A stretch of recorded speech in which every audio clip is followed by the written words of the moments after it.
오전에는 솔로몬을 통하여, 르호보암을 통하여서, 여로보암을 통하여 사단이 어떻게 역사하는가 살펴보았습니다. 누구를 통하든지 하나님의 말씀을 어기게 하는 그 존재가 사단이다. 그것이 부인의 입술을 통해 올 수도 있고 누구를 통해서도 올 수 있다는 것입니다. 그래서 우리는 그 사람을 미워하기보다는 그 사람과 말하는 내용은 좀 분리할 수 있어야 된다. 분리.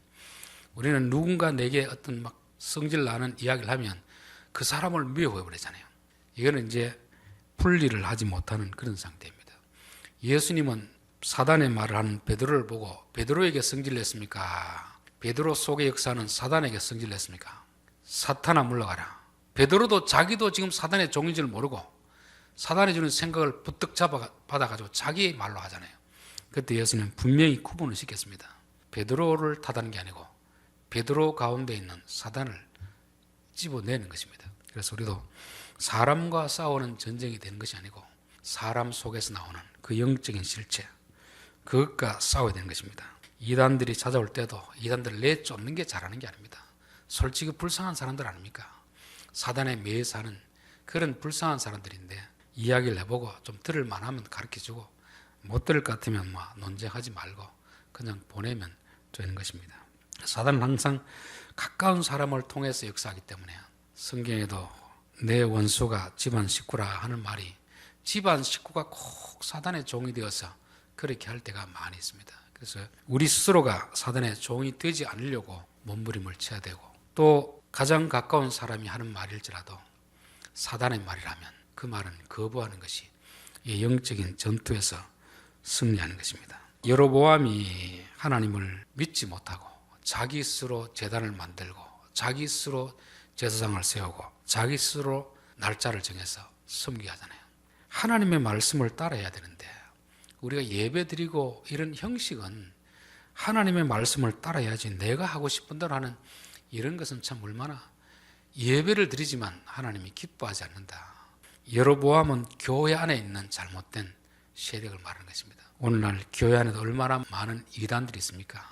이단이라 판명은 나지 않았지만 이단에 거의 비슷한 그런 주장을 하는 사람들이 많이 있습니다. 우리가 그것을 잘 분별해서 그들과 거리를 두고 사람을 미워하는 것이 아니고 그들의 가르침을 받지 않는 에베소 교회와 같은 그런 영적인 전투를 치를 수 있어야 된다는 것입니다.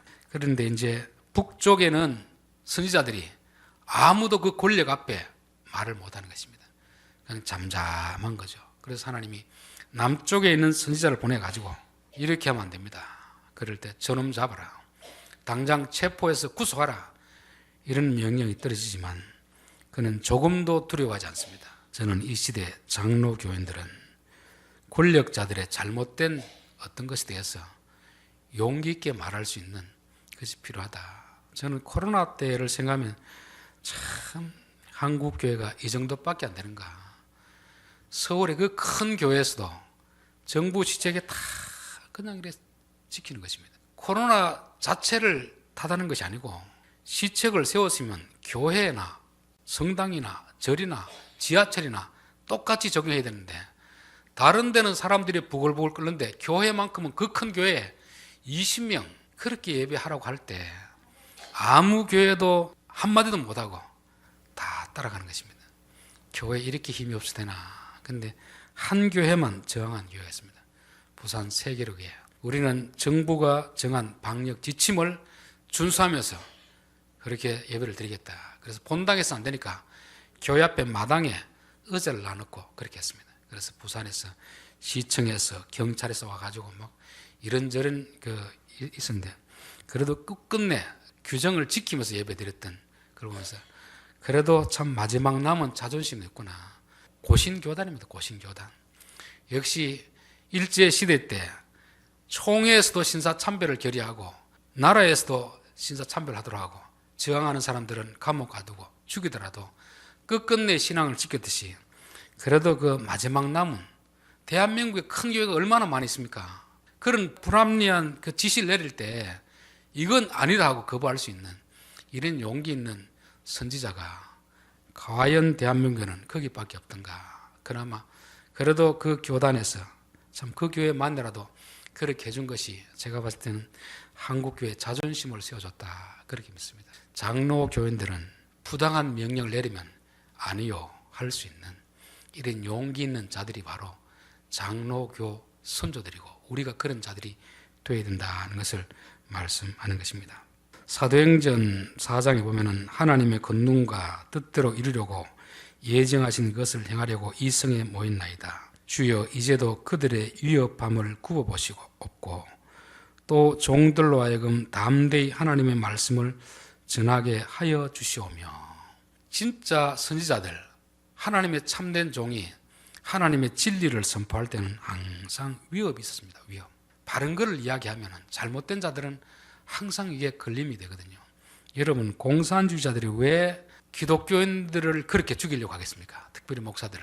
자기들의 가르침과 다른 가르침을 하거든요. 기독교는 공산주의는 신이 없다고 가르치잖아요. 유물론 아니면 유물론. 근데 교회에서만큼은 하나님이 살아계신다. 물질이 중요한 게 아니고 사람이 중요하다 가르치니까 자기들의 통치에 제일 첫 번째로 갈림돌이 되는 것이 교인들이고 목사들이거든요. 그러니까 공산당이 지배했을 때 많은 교회가 그렇게 핍박을 받았던 거 아닙니까? 그것은 우리 일제시대도 그렇고 또 사도행전에도 베드로와 요한이 진리를 말하니까 그곳에 있는 유대인들이 이들을 다 죽이려고 하잖아요. 그때 두렵지 않은 사람 누가 있겠습니까?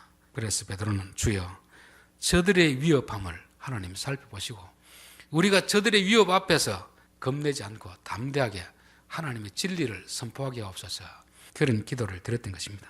그래서 저는 설교라는 건 사실 좀 위험한 직업입니다. 그냥 적당히 사람들 좋아하는 이야기만 하면 문제가 없지만 하나님이 내게 하라고 하는 말씀을 전할 때는 좀 위험이 있는 거죠. 그래서 교회에서도 어떤 말씀을 준비하다 보면 이 말씀은 어느 분에게 걸림이 될 텐데 자꾸 이렇게 생각하다 보면 전할 게 아무것도 없습니다. 그럴 때 하나님이 전하라고 하면 하나님 뜻대로 전하고 그분이 듣고 깨닫고 회개하면 구원이 많은 것이고, 그래서 그렇게 기도할 때가 참 많이 있습니다. 설교를 할 때마다 주여 오늘 이 시간도 하나님이 내게 주신 말씀 과감 없이 전하게 없어서 과감 없이 사람 눈치 보고 이것저것 빼고 그냥 사람 좋아하는 것, 귀에 듣기만 좋은 것 이런 것만 전할 것 같으면 누가 위험을 당했습니까? 그래서 하나님의 사람도 그렇고 사도행전의 베드로와 요한도 그렇고 오늘 이 시대도 여전한 것입니다. 그래서 누가복음 보면 그런 말씀이 있습니다. 모든 사람이 너를 칭찬하면 너에게 화가 있도다. 구약의 선지자들도 그랬느니라. 진리를 선포하는데 사람들이 다 좋아할 리가 있겠습니까? 거짓을 따르는 사람들은 분명히 자기의 거짓이 드러나기 때문에 싫어하게 되어 있습니다. 돌을 던지게 되어 있습니다. 그렇기 때문에 설교하는 사람도 마찬가지고 우리가 직장 생활하면서도 믿음으로 살려고 하면은 손가락질 당할 각오를 하고 살아야 됩니다. 물론 어려운 사람들은 우리 편이 되어 주겠지만 악한 사람들은 왜 예수를 그렇게 별나게 믿나 손가락질 할 수 있기 때문에 그런 사람들의 위협을 두려워하지 않고 담대히 하나님의 말씀을 쫓아가는 그것이 필요하다는 것입니다. 자, 그렇게 하니까 하나님이 지켜줬습니까? 안 지켰습니까? 4절 여로보암 왕이 하나님의 사람이 베델에서 있는 제단을 향하여 외쳐 말함을 들을 때 제단에서 손을 펴며 저놈 잡아라 하더라. 그를 향하여 편 손이 말라 다시 거두지 못하며. 손을 폈는데 이게 굽어지지 않는 것입니다. 하나님이 저주를 내려버린 것이잖아요.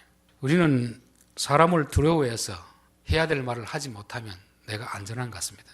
근데 사실은 그 말을 하는 것이 내가 안전한 것입니다. 하나님이 하라는 말씀을 하면 하나님이 지켜줄 텐데 우리가 그 믿음이 없기 때문에 하지 못하고 그냥 잠잠하거나 그냥 비굴하게 아첨하는 말을 하잖아요. 그래서 저는 우리 성도들은 하나님이 하라고 하면 말을 해야 됩니다. 잘못된 것에 대해서는 윗사람이라도 무례하라는 것이 아니고 대들라는 것이 아니고 이것은 잘못된 것입니다.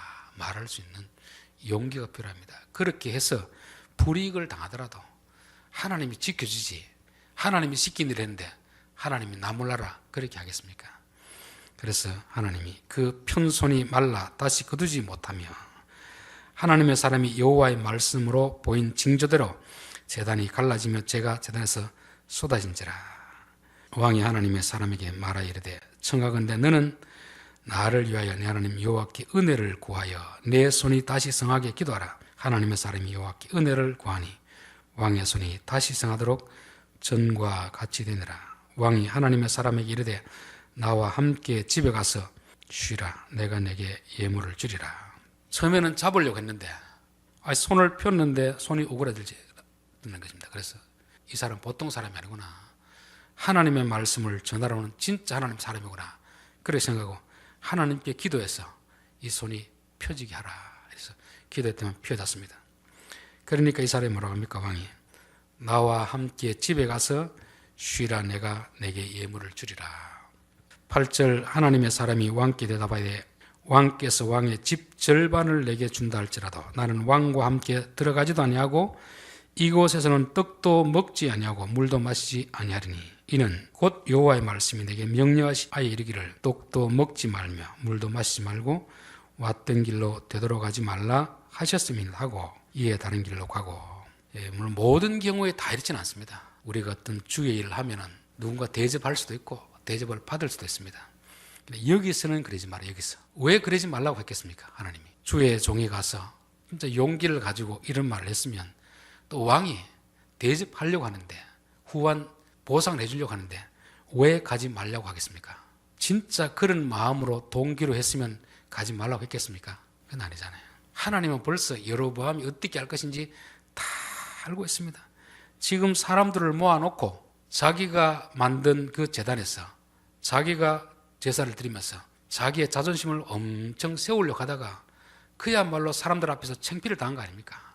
이 사람을 회유해서 데려가서 어찌 해가지고 이 사람을 이용해가지고 다시 한번 자기의 무너진 자존심을 세우려는 이런 불손한 동기로 하는 것을 글로만 봐서는 모르지만 하나님은 다 알고 있는 것입니다. 저는 사람의 속에 들어있는 것은 그 사람의 입에서 나오는 말로 알 수가 있습니다. 그런데 속에 있는 것과 말이 다를 수가 있습니다. 그때는 말만 듣고 알겠습니까? 모르겠습니까? 말을 듣고 모르는 거죠. 말과 속에 하는 것이 다르기 때문에 그렇습니다. 그때는 말만 듣고 따라가는 게 아니고 저 안에 있는 진심이 뭘까? 속세이 무엇일까? 요거를 분별할 수 있어야 됩니다. 이게 영적인 분별력 아닙니까? 제가 영상 작업을 하면서 요즘 참 재밌는 것이 영상을 보면은 영상하고 소리는 분리되는 건 뭐 기본입니다. 기본. 근데 소리 가운데서도 보면은 사람이 음악하고 같이 하면은 사람의 소리하고 음악을 따로 분리해냅니다. 이 소프트웨어가. 또 어떤 복잡한 데서 막 이렇게 식당에서 이야기하면은 딴 막 잡음이 많이 들어가잖아요. 그런데 요즘 소프트웨어가 얼마나 발달했냐면은 그 사람 목소리만 나오고 잡음은 싹 죽여버린 것입니다. 그 정도로 분리 기술이 발달이 되어 있어요. 자, 우리들도 사람과 말을 할 때 그 사람의 말만 듣는 것이 아니고 그 사람 속에 있는 영의 실체가 무엇인가를 분별할 수 있어야 되는 것입니다. 제가 또 이제 목회자들과 이야기해 보면은 이 사람이 분명히 잘못된 생각을 가지고 있습니다. 그러면 이 사람이 그냥 잘못된 생각을 가지고 있는지 아니면 그 생각이 이미 사로잡혀 있는지 이야기해 보면 알겠습니까? 모르겠습니까? 알겠죠. 그냥 잘 몰라서 잘못 알고 있다면 바른 걸 가르치면 고칩니다. 근데 이미 그 생각에 악한 영에 사로잡혀 있으면 안 고칩니다. 이단들이 그렇거든요. 정상적인 교인들은 잘못 알고 있더라도 바른 걸 가르치시면 고칩니다. 그래서 우리가 말을 들을 때 말만 듣는 게 아니고 말 속에 그 사람의 영이 어떤 것인가 분별할 수 됩니다. 여기서도 마찬가지입니다. 하나님은 우리는 잘 모르지만 왕이 이야기할 때 하나님은 아는 것입니다. 그러니까 하나님을 안 섬기는 사람이 하나님의 종이 가서 더군다나 자기 잘했다고 하는 게 아니고 그 많은 백성들이 보는 행사장에서 무안을 줬는데 이 사람을 진짜 마음으로 대접하겠습니까? 그럴 일은 없다는 건 많이 아는 거 아닙니까? 그래서 우리는 누군가 내게 뭐 대접을 한다 할 때 그 사람이 누군가를 알아야 됩니다. 그래서 저는 갈 필요가 없으니까 바빠서 못 가겠습니다. 잘라버렸습니다. 우리가 사람과 이야기를 나눌 때도 이 사람이 나에 대해서 어떤 생각을 가지고 있는 사람인가? 부정적인 생각을 가지고 있는 사람은 아무리 내 앞에 좋은 말 해도 진심을 가지고 하는 게 아닙니다. 나를 설득하거나 회유하려고 하는 그런 말이거든요. 그래서 우리는 사람과 대화할 때도 이것을 분별해낼 수 있어야 영적인 전투에서 승리할 수 있는 것입니다. 자, 이는 곧 하나님의 말씀이 내게 명령하여 이르기를 떡도 먹지 말며 물도 마시지 말고 왔던 길로 되돌아가지 말라 하셨습니다 하고, 즉 이 하나님의 선지자는 왕의 의도는 정확히 모르더라도 하나님이 가지 말라 했기 때문에 안 가는 것입니다. 왕은 집에 가면 좀 쉬고 대접도 받고 가십시오 하지만 하나님이 가지 말라고 했기 때문에 안 가는 것입니다. 이에 다른 길로 가고 자기가 베델에 오던 길로 되돌아가지는 또 아니하니라. 베델에는 한 늙은 선지자가 살더니, 베델에도 선지자가 없는 게 아닙니다. 북쪽에도 오늘날은 목사들이 다 있어요. 지금도 북한에 교회가 있겠습니까? 없겠습니까? 다 있습니다. 중국에도 교회가 다 있습니다. 그런데 그들은 감히 정부에 대해서 한마디도 말을 못하거든요. 그런데 남쪽에서 온 선지자가 와서 그야말로 왕을 겁내지 않고 담대하게 왕의 잘못을 책망하거든요. 그 이야기를 듣고 나서 좀 마음에 찔림도 있고, 우리가 해야 될 일을 저 사람이 와서 하는구나. 우리가 해야 될 일인데 우리가 용기를 가지고 믿음으로 왕에 대해서 잘못은 잘못이라고 말해야 되는데 우리가 믿음이 부족하고 용기가 없으니까 그 사람이 와서 해주는구나. 너무 고마운 마음이 들었습니다. 그래서 아들에게 그 사람 어디 있는지 빨리 가서 좀 모셔오라 그렇게 했습니다. 그게 13장 내용이거든요. 15절, 그가 그 사람에게 이르되 나와 함께 집으로 가서 떡을 먹으라. 대답하되 나는 그대와 함께 돌아가지도 못하겠고 그대와 함께 들어가지도 못하겠으며 내가 이곳에서 그대와 함께 떡도 먹지 아니하고 물도 마시지 아니하리니 이는 여호와의 말씀이 내게 이르시기를 내가 거기서 떡도 먹지 말고 물도 마시지 말며 또 내가 오던 길로 되돌아가지 말라 하셨습니다. 늙은 선지자가 가더라도 하나님의 말씀과 배치되기 때문에 저는 갈 수가 없습니다. 그렇게 단호하게 거절했습니다. 그가 그 사람이 이르되 나도 그대와 같은 선지자라. 천사가 여호와의 말씀으로 내게 이르기를 그를 내 집으로 데리고 돌아가서 그에게 떡을 먹이고 물도 마시게 하라 하셨느니라 하니 이는 그 사람을 속임이라 되었습니다. 저는 이 사람은 의도적으로 속였다고 생각하지 않습니다. 진짜 고마워서 이 사람이 우리가 해야 될 일을 대신해 줬기 때문에 가져갈 때 안 가니까 이렇게 해서라도 내가 대접하고 싶은 이 마음인 거죠. 그래서 어젯밤에 천사가 와서 당신을 대접하라 했다는 거죠. 자, 우리가 제일 좀 조심해야 되는 것이 나와 전혀 상관없는 사람이 내게 무슨 말을 하면 내가 잘 안 믿습니다. 그런데 나도 목사입니다. 나도 총신 나왔습니다. 나도 목회를 해봤습니다. 내가 당신보다는 더 오랫동안 목회를 해보니까 이건 이러한 것 같습니다. 그러면 선배의 말이니까 어떻습니까? 그래도 좀 마음이 넘어갈 수가 있잖아요. 마귀가 하는 전략이 이것입니다. 마귀. 그냥 다른 사람을 통해서 말하면 안 들을 걸 뻔히 아니까 저 사람하고 가장 가까운 사람이 누굴까? 누구를 통해서 저 사람에게 가면 저 사람이 내 말을 들을 것인가? 마귀도 나름대로 머리를 다 쓰거든요. 그래서 주위를 쭉 탐색해 보니까 이 사람 같으면 저 사람 듣겠구나. 그렇게 하는 것입니다. 결국 그 사람이 나도 그대와 같은 선지자라. 또 밤에 하나님의 말씀이 내게 임해서 당신을 대접해라 하라 했다는 말을 듣고 따라가는 것입니다. 20절, 상 앞에 앉아있을 때 여호와의 말씀이 그 사람을 데려온 선지자에게 임하니 그가 유다에서부터 온 하나님의 사람을 향하여 외쳐 이르되 여호와의 말씀이 내가 여호와의 말씀을 어기며 내 하나님 여호와께서 내게 내리신 명령을 지키지 아니하고 돌아와서 여호와가 너들아 떡도 먹지 말고 물도 마시지 말라 하신 곳에서 떡을 먹고 물을 마셨으니 내 시체가 내 조상들의 묘실에 들어가지 못하리라 하셨느니라 하니라. 그제서야 진짜 하나님 말씀이 한 거죠. 아까 선지자가 한 말은 뭐였습니까? 지어낸 거짓말이었습니다. 이제 진짜 말씀이 한 거죠. 너 왜 내 말을 어겼느냐? 너는 죽게 되리라. 그렇게 되었습니다.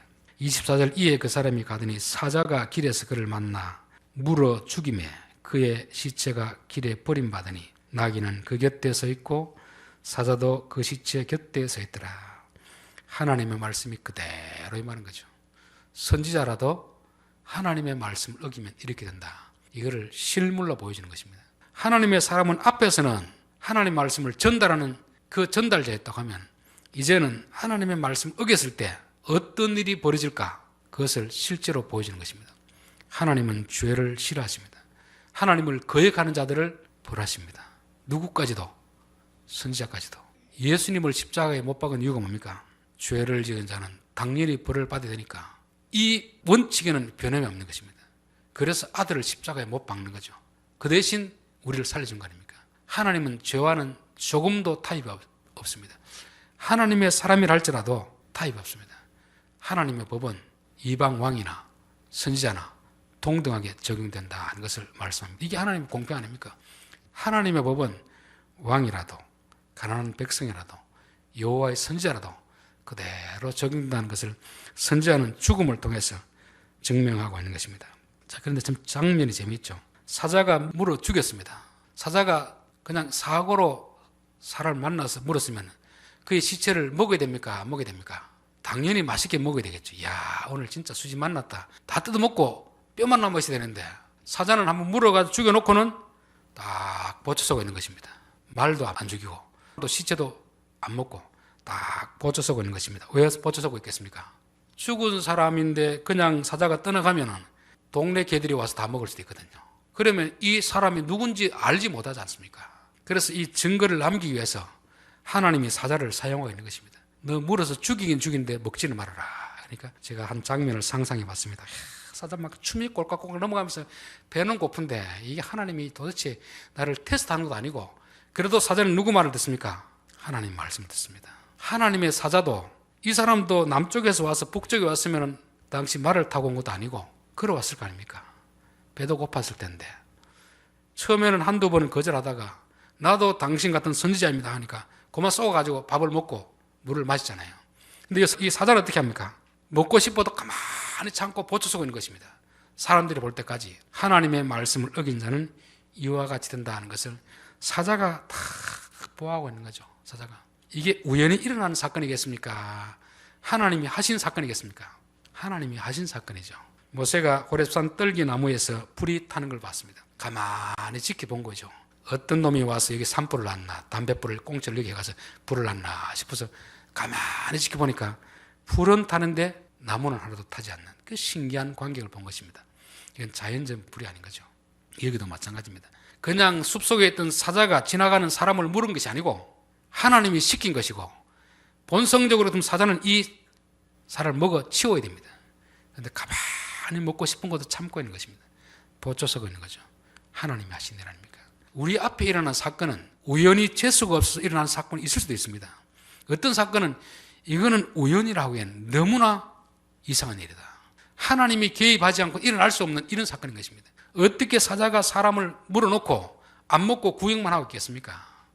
이건 하나님이 하신 사건이 분명한 것이고 이 일을 통해서 베델에 있는 선지자도 경고하는 것이고 여로보암에도 경고하는 것입니다. 하나님은 여전히 살아계시고 하나님은 공의로 심판하신 분이다 하는 것을 말씀하고 있는 것입니다. 그래서 나중에 보면은 이 늙은 선지자가 그 시체를 가져다가 자기가 묻어주고 슬퍼하면서 우는 것입니다. 자기는 비록 악한 동기로 그랬진 않았지만 선한 동기로 그랬지만 결국 자기의 의도가 하나님의 말씀을 어기게 한 것이니까 하나님 앞에 회개하는 마음을 가지고 있는 거죠. 저는 우리가 악의를 가지고 누구를 대하지 않더라도 나는 선한 의도를 가지고 말했음에도 불구하고 그것이 하나님의 말씀을 어기게 한다면 내가 좋은 동기라든 악한 동기라든지 거기에 따른 하나님의 벌이 임한다는 것입니다. 우리가 높은 빌딩에서 실수로 미끄러질 수도 있고 의도적으로 뛰어내릴 수도 있잖아요. 그럼 결과가 뭐가 달라지겠습니까? 높은 곳에 뛰어내리면 실수로 넘어져 미끌려 떨어졌든지 의도적으로 떨어졌든지 그건 죽는 건 마찬가지입니다. 하나님의 말씀을 어기면 하나님은 거기에 대한 상한 벌을 내리신 분이 하나님이라는 것을 말씀해 주는 거죠. 그래서 우리가 항상 하나님의 말씀에서 벗어나지 않도록 늘 조심해야 되는 것이고 우리가 또 다른 사람을 나는 선한 의도로 그렇게 호의를 베풀려고 했는데 결과적으로 다른 사람에게 불행을 초래했다면 우리는 하나님 앞에 회개를 해야 되고 그 사람 앞에도 참 슬퍼하면서 그런 통고를 해야 된다는 것을 말씀하고 있습니다. 오늘은 하나님의 사람이 처음에는 하나님 말씀을 잘 지켰다가 나도 그대와 같은 하나님의 선지자다 말 한마디에 그만 속았잖아요. 여러분 오늘날 마귀가 이단들을 통해서 우리를 속이겠습니까? 이미 기존 교회 사람들은 웬만한 사람들은 이단이 어떻든 다 알고 있잖아요. 그렇다면 속이면 목사를 속이려면 누구를 통해 속이겠습니까? 가장 친한 목사를 통해 속이지 않겠습니까? 장로님을 속이려면 가장 장로님과 친한 사람을 통해서 속이는 것입니다. 그럴 때 이 사람 인간적으로 내가 친하지만 이 사람 입에서 나오는 것은 지금 말씀과 다르다 싶으면 사람과 이것을 분리해야 되는 것입니다. 사람을 미워하지 말고 불쌍히 여기면서 하나님 저 말은 아직까지 저분이 잘 몰라서 저런 것 같은데 불쌍히 여기십시오. 저 사람 속에 있는 잘못된 영을 하나님이 고쳐주시길 바랍니다. 이렇게 기도하는 것이 영적인 싸움이 될 줄 믿습니다. 기도하겠습니다.